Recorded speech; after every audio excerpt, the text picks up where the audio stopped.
Welcome to The Explainer. Today we're looking at two Singaporean policies that, on the surface, seem to have absolutely nothing in common.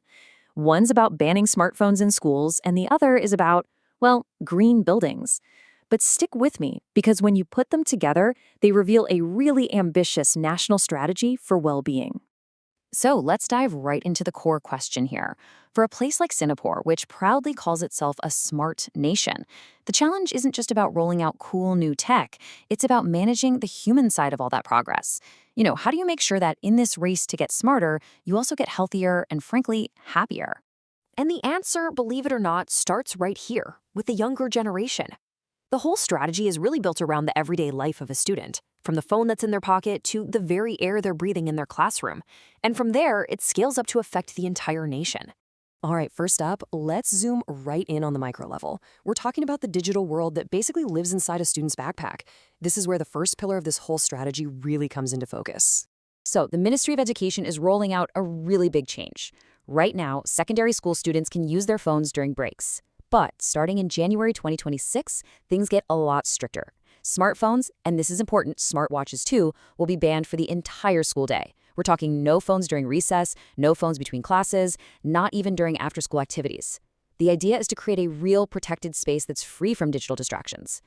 And listen, this isn't just some theory they're hoping will work. This gets right to the heart of what they're trying to achieve. Schools that have already tried out similar rules are seeing exactly what the ministry is hoping for. Students are not only more focused in class, but during their downtime, they're actually talking to each other, face to face, or heading out to the basketball court instead of just scrolling through their phones. But of course, personal smartphones are just one piece of the puzzle, right? What about all those official, school-issued laptops and tablets that every student has for their lessons? They're called personal learning devices, or PLDs. Well, the new rules cover these too, but in a totally different way. It's more about what happens after that last school bell rings. Okay, so the change here is pretty subtle, but it's super important.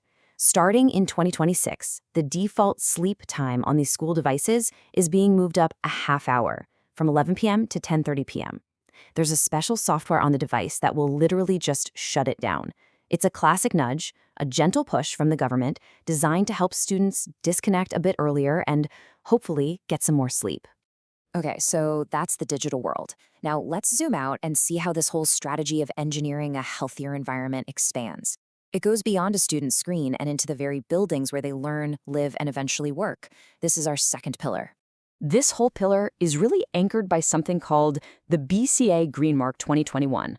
Basically, it's a framework from the Building and Construction Authority that's setting the gold standard for how to build sustainable buildings. And it's a huge part of the much bigger Singapore Green Building Master Plan, which has some seriously ambitious goals. And they've spelled out their goals with this super clear, catchy target. They call it 80-80-80 and 2030. First, get 80% of all of their buildings greened up based on floor area. Second, make sure 80% of all new buildings are what they call super low energy. And finally, push their best buildings to be 80% more energy efficient than they were way back in 2005. It's a massive nationwide overhaul of their infrastructure. But here is the real kicker. This is the part that connects everything back together. This whole plan isn't just about saving electricity or fighting climate change. A key update in that Green Mark framework explicitly puts more focus on creating healthier environments for building users. So it's not just about the health of the planet. It's about the health and well-being of the actual people inside the buildings. So how on earth does a school phone ban connect to a green building code? I know, at first glance, they seem like they're from different planets. But when you look closer, you realize they are two sides of the exact same coin. A single, unified national strategy for public health. And this isn't some happy accident where different agencies are doing similar things. They are actively working together.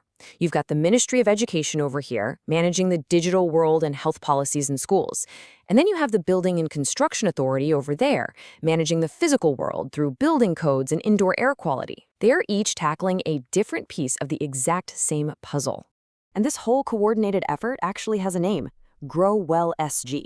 It's a national health strategy that kicked off in 2025, and its specific goal is to tackle the challenges to children's health in our modern digital world. So yeah, this isn't a coincidence. It's a deliberate, high-level plan to look after the well-being of the next generation.